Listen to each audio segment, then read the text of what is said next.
Les amis, sommes-nous à l'aube du plus grand bouleversement tactique du football depuis le football total? Le jeu tel que nous le connaissons, et vous le voyez ces derniers mois, est en constante évolution. Et des idées révolutionnaires se profilent à l'horizon. Oubliez le gegenpressing et le tiki-taka, j'en ai d'ailleurs parlé dans ces vidéos sur cette chaîne. La prochaine révolution tactique du football est déjà en marche si vous êtes un fin observateur. Et elle ne ressemble à rien à ce que vous avez vu jusqu'à présent. Et ici, dans cette vidéo, je vais vous présenter ces stratégies révolutionnaires qui vont redéfinir, vous le verrez, la façon dont les équipes jouent et gagnent, et ça pendant la prochaine décennie. Car oui, nous allons plonger ensemble dans l'avenir du beau jeu, explorer les innovations de pointe qui domineront bientôt le monde entier dans le football. Et vous allez voir que les tactiques déployées aujourd'hui sont en profonde transformation et certains clubs ont déjà pris ce virage. Générique.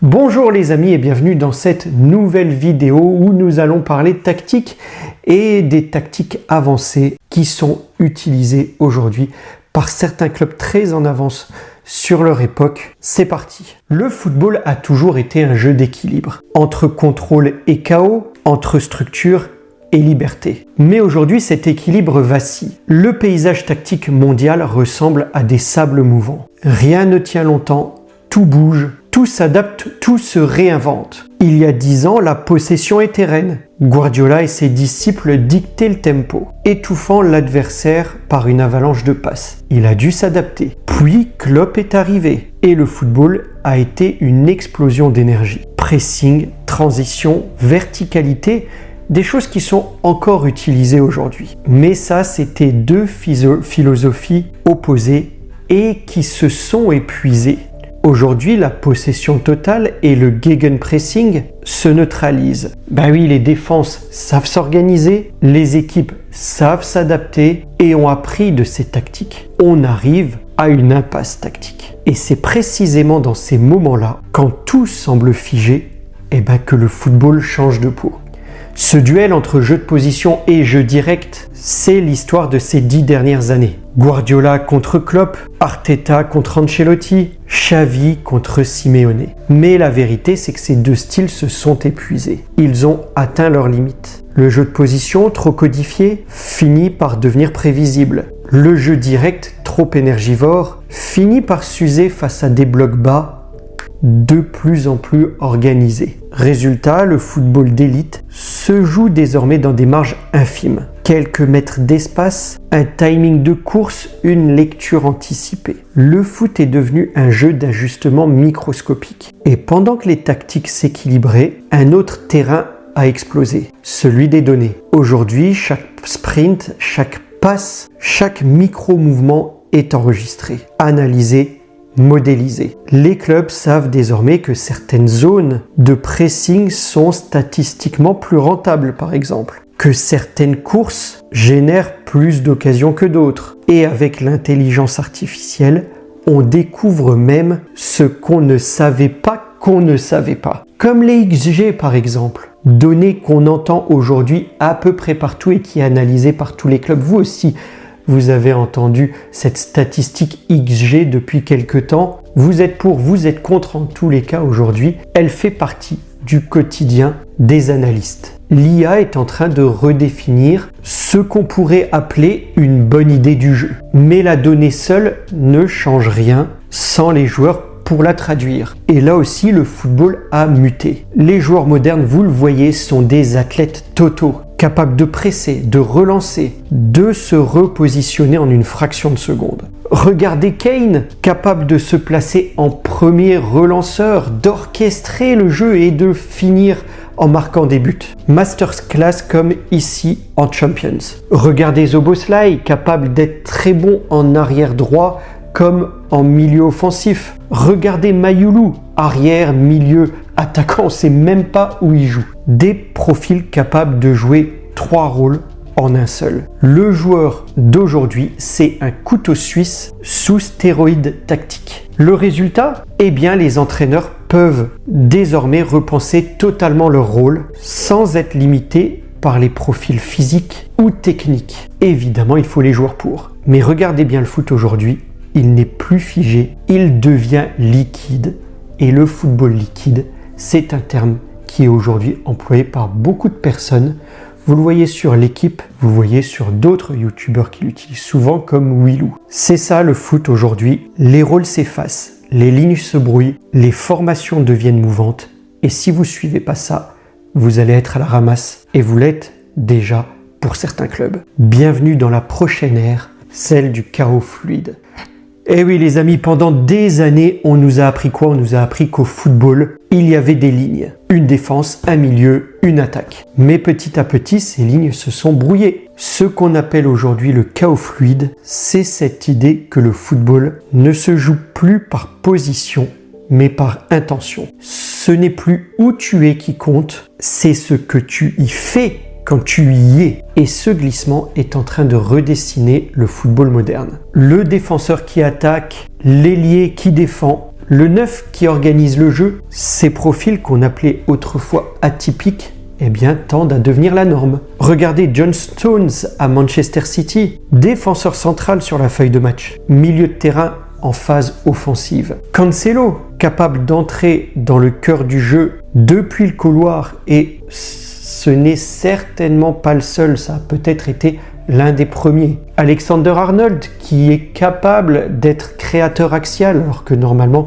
il est arrière droit. Ce sont des joueurs hybrides, capables de basculer d'un rôle à l'autre sans transition. Leur présence change tout. Les équipes peuvent attaquer à 5, défendre à 5 et ne jamais perdre leur équilibre. Le football devient un véritable organisme mouvant, vivant, en constante mutation. Autrefois, on jouait en 4-4-2, en 3-5-2, en 4-3-3. Aujourd'hui, ces chiffres n'ont plus vraiment de sens. Le foot moderne, c'est une suite de formes temporaires. Une équipe peut défendre en 4-2-3-1, construire en 3-2-5 et attaquer en 2-3-5. Et tout ça dans la même séquence. Et certains clubs le font très bien. Comme le PSG, je vais y revenir. Et ce qui rend ça possible, c'est pas forcément la tactique en soi, c'est une forme d'intelligence collective. Les joueurs savent où se placer en fonction de la situation, pas en fonction d'un schéma prédéfini 4-4-2. C'est le passage du jeu positionnel au jeu situationnel. Et ça les amis, et oui je l'ai dit, le PSG l'a compris et il a un temps d'avance sur beaucoup de clubs en Europe. Alors j'aime le PSG, c'est mon club favori. Je vais pas vous faire un discours de fanboy, mais c'est vrai qu'il a de l'avance sur beaucoup de clubs. C'est pas le seul, on va en revenir sur d'autres clubs. Mais regardez le PSG jouer, il est vraiment dans cette formation liquide où tous les joueurs savent s'adapter en fonction de la situation et se détachent de leur positionnement d'un pseudo-schéma classique. Le foot devient un langage et les joueurs le interprètent. Allez, rappelez-vous l'époque des grands neufs de surface.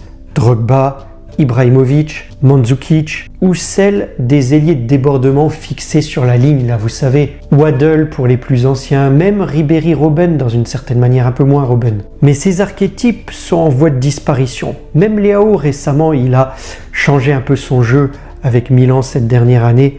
Il fixait aussi souvent la ligne, il a tendance à rentrer maintenant. Le numéro 9 moderne, quant à lui, décroche, combine, presse, crée. Si t'es pas comme ça, tu peux pas être un bon neuf aujourd'hui, dans ces formations liquides. L'ailier moderne, lui, se recentre, devient meneur, finisseur, parfois même latéral. Encore une fois, regardez Rafinha, regardez Leao, qui n'hésite pas à se recentrer. Regardez Haaland, qui reçoit en pivot avant de plonger. Inutile de vous parler de Kane, qui décroche pour orchestrer le jeu et qui sait remonter pour finir lui-même les actions. Tous ont redéfini un rôle pour s'adapter à un football plus fluide, plus imprévisible. Certains grands neufs auraient aujourd'hui bien du mal à se mouvoir dans une telle discipline. Mais c'est pas ce qu'on leur demandait à l'époque. Les équipes aujourd'hui cherchent la confusion organisée. Quand tu ne sais plus qui et où, tu ne sais plus comment défendre. Mais si cette fluidité ne venait pas seulement des joueurs, et si derrière cette révolution invisible, il y avait un nouvel architecte, froid, méthodique, infaillible. Vous voyez de quoi je parle? Eh oui, l'intelligence artificielle. Car le football du futur, ce n'est plus seulement une question de tactique, c'est une question d'algorithme. Le football a toujours été l'affaire d'instinct, un jeu de flair, d'intuition, d'émotion. Mais aujourd'hui, on a ce nouvel acteur silencieux qui rentre sur le terrain. Il ne transpire pas, il ne rate jamais une action, il ne dort pas. Il s'appelle l'IA et il est en train de redessiner la manière dont on conçoit, entraîne et joue au football. Imaginez un coach qui, pendant le match, reçoit sur sa montre ou sa tablette des informations en temps réel. Où l'espace libre se crée, quel joueur commence à fatiguer, quelle combinaison fonctionne le mieux, la heatmaps d'un tel ou d'un tel joueur. Ce n'est plus de la science-fiction, je vous ai mis d'ailleurs les images. Certaines équipes expérimentent déjà ce type d'assistance. Et des analystes ont ces données. L'IA analyse des millions de données en direct, compare les schémas avec des situations passées et suggère les ajustements les plus efficaces. D'ailleurs, si vous voulez travailler dans le foot, il va y avoir du boulot sur ce domaine. Data analyst. Dans le futur, l'entraîneur pourrait devenir moins un chef d'orchestre et plus un interprète d'un algorithme tactique. Et la question se pose alors, à quel moment le football cesse-t-il d'être un art pour devenir une science exact. Si l'IA aide déjà les coachs, elle transforme encore plus les joueurs. Chaque séquence d'entraînement peut désormais être calibrée sur mesure. Fatigue musculaire, rythme cardiaque, efficacité dans les duels, précision des passes sous pression. Tout est enregistré, analysé et traduit en plan de progression individuel. Alors pas dans le district du coin, évidemment, dans les clubs pro. Plus de séances génériques. Chaque joueur a son propre jumeau numérique, une copie virtuelle qui évolue selon ses performances réelles. Et l'IA peut prédire non seulement comment un joueur va évoluer, mais aussi quand il va atteindre son pic de forme ou risquer la blessure. Ce n'est plus seulement du coaching, c'est de l'ingénierie humaine.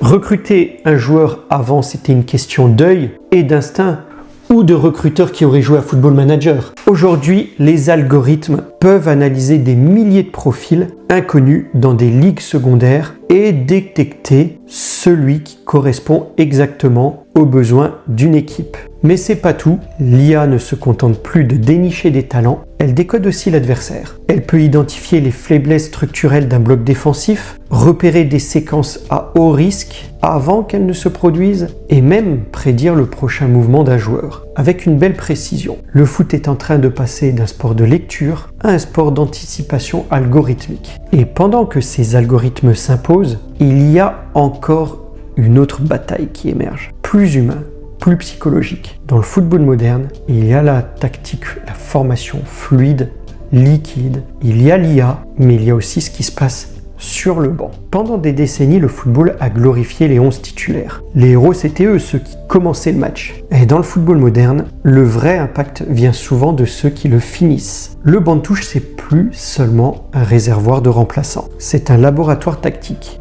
Un champ de bataille où se jouent les dernières cartes, les derniers équilibres mentaux. Et dans cette guerre d'endurance et de psychologie, le banc est devenu une arme. Avant, le remplaçant servait à donner du souffle. Aujourd'hui, il est programmé pour faire basculer le match. Les entraîneurs travaillent des scénarios précis. Si on mène, je fais entrer X pour fermer le jeu. Si on court après le score, j'introduis Y pour attaquer en profondeur. Le super sub moderne n'est plus un joueur frustré sur le banc. C'est un vrai impact player, un spécialiste de l'impact. Des joueurs comme Ramos en ce moment au PSG bâtissent leur réputation sur cette capacité à redéfinir le match à leur rentrée. Ce n'est plus un joueur frustré d'être sur le banc, mais une spécialisation. Dans un football où les marges sont minimes, ces profils deviennent essentiels. Aujourd'hui, chaque changement est une vraie expérience tactique. Un joueur qui entre n'a plus pour mission de s'adapter au système, il change le système. Les coachs introduisent ces profils pour casser une dynamique. Un ailier qui fixe un latéral fatigué, un milieu qui densifie l'axe, un neuf qui attire la défense pour libérer les espaces. Le match devient un puzzle mouvant où chaque pièce s'ajuste en temps réel. Et certains entraîneurs, alors j'ai deux herbiers en tête, voire Nagelsmann, utilisent même leur changement comme piège psychologique. Ils forcent l'adversaire à s'adapter, à réagir, à se déséquilibrer. Mais au-delà de la tactique, il y a la psychologie. Quand un joueur entre, il envoie un message. Quand un coach fait entrer 3 joueurs en même temps, il envoie un message. Et ces messages, les adversaires les lisent. Ils paniquent, ils veulent verrouiller, ils n'ont plus confiance. Le banc, c'est devenu un théâtre mental. Les entraîneurs utilisent les remplacements pour influencer la perception de l'adversaire. Certains feignent la sérénité, d'autres misent sur le chaos. Dans le foot moderne, changer, ce n'est plus seulement réagir, c'est agir sur la psychologie du match. Et si tout cela n'était qu'une étape, si ce que nous voyons aujourd'hui, ce que je vous ai raconté jusque-là, c'est-à-dire ce football fluide, ces données via l'IA, cette guerre du banc, ces 3 éléments du foot moderne, c'était qu'un avant-goût. Car le football, comme l'histoire, ne s'arrête jamais, on l'a vu avec des tactiques précédentes. Et même si certains clubs sont très en avance sur ces 3 domaines, j'ai parlé du PSG, mais j'ai vu d'autres clubs comme Arsenal, comme Manchester City qui se réinventent. Même dans le championnat de France, on a pu voir l'OM tendre vers là et De Zerbi faire de gros efforts sur ces 3 domaines. J'ai vu une très belle première mi-temps de l'Olympique de Marseille au Sporting Lisbonne, même s'ils ont perdu. On voyait ce football liquide. Mais au-delà de ça, peut-être qu'une autre évolution se prépare aussi, celle d'un jeu vraiment sans position, sans schéma, sans frontières. Bienvenue en 2030. Le football n'est plus tout à fait celui que nous connaissons aujourd'hui. Les frontières entre les postes ont disparu. Les formations ne sont plus affichées avant les matchs. Ça ne sert à rien. Les joueurs ne sont plus définis par leur rôle. Plus d'arrière, plus de défenseurs, plus de milieu, plus de latéraux. Plus d'attaquants. Ils sont définis par leur capacité dynamique, vitesse, endurance, lecture du jeu, adaptabilité. Et les équipes ne sont plus jugées sur leur style, mais sur leur vitesse d'évolution. Le football est devenu un organisme vivant, en perpétuelle transformation. On en voit les prémices aujourd'hui avec ces 3 facteurs que je vous ai donnés. Football liquide, données de l'IA, banc de touche. Et des joueurs incarnent déjà cette nouvelle génération. On en a parlé de certains. Kane, Nuno Mendes Hakimi, Pedri et bien d'autres. Des joueurs capables de tout faire partout. Dans ce futur proche, la notion de poste devient obsolète. Je le disais, ce ne seront plus des défenseurs, des milieux, des attaquants. Ce seront des nœuds dans un réseau mouvant, interconnecté, constamment redéployé selon la situation du jeu. C'est le rêve ultime de ce jeu fluide, de ce jeu liquide, la liberté totale dans l'ordre. Les meilleures équipes ne seront plus celles qui maîtrisent un style, mais celles capables de changer de style en quelques minutes. Passer d'un bloc bas à un pressing total, d'un jeu de possession à une attaque éclair, les joueurs devront penser comme des entraîneurs. Et les entraîneurs devront apprendre à penser comme des machines. Mais au milieu de toute cette technologie, une question demeure. Qu'est-ce qui fera la différence? L'algorithme ou l'instinct? Parce qu'aussi puissant soit-il, un programme ne peut pas ressentir le football. Il ne peut pas sentir la peur d'un penalty, on en a parlé dans une précédente vidéo, ni l'électricité générée par un but à la 93e minute. Et c'est là que réside la beauté du jeu. Tant qu'il y aura des émotions, des failles, des imprévus, le football restera humain. L'IA pourra prédire, calculer, anticiper, mais elle ne pourra jamais vivre le football comme nous. Le football change, les schémas se dissolvent, les chiffres s'effacent, les algorithmes s'imposent. Mais à chaque révolution, le jeu se réinvente sans perdre son âme. Parce qu'au fond, peu importe la technique, les données ou l'intelligence artificielle, quand la balle roule, quand le public hurle, quand un joueur tente l'impossible, Maradona 86, le football redevient ce qu'il a toujours été, un jeu simple, imprévisible et profondément humain. Et c'est peut-être ça la plus belle tactique du monde. Voilà les amis, une vidéo un peu longue, mais je voulais vous parler de cette évolution majeure à laquelle on assiste aujourd'hui dans le football. Et avoir un peu une réflexion là-dessus. Et vous, qu'en pensez-vous? Dites-moi en commentaire si ma vidéo vous inspire, si elle vous fait penser à certaines choses, si vous voulez réagir, n'hésitez pas à me le dire sous cette vidéo. En tous les cas, ce sera tout pour moi aujourd'hui. Likez, partagez, commentez, mais surtout appréciez. Et je vous dis à bientôt pour une prochaine vidéo. Prenez soin de vous les amis. Au revoir.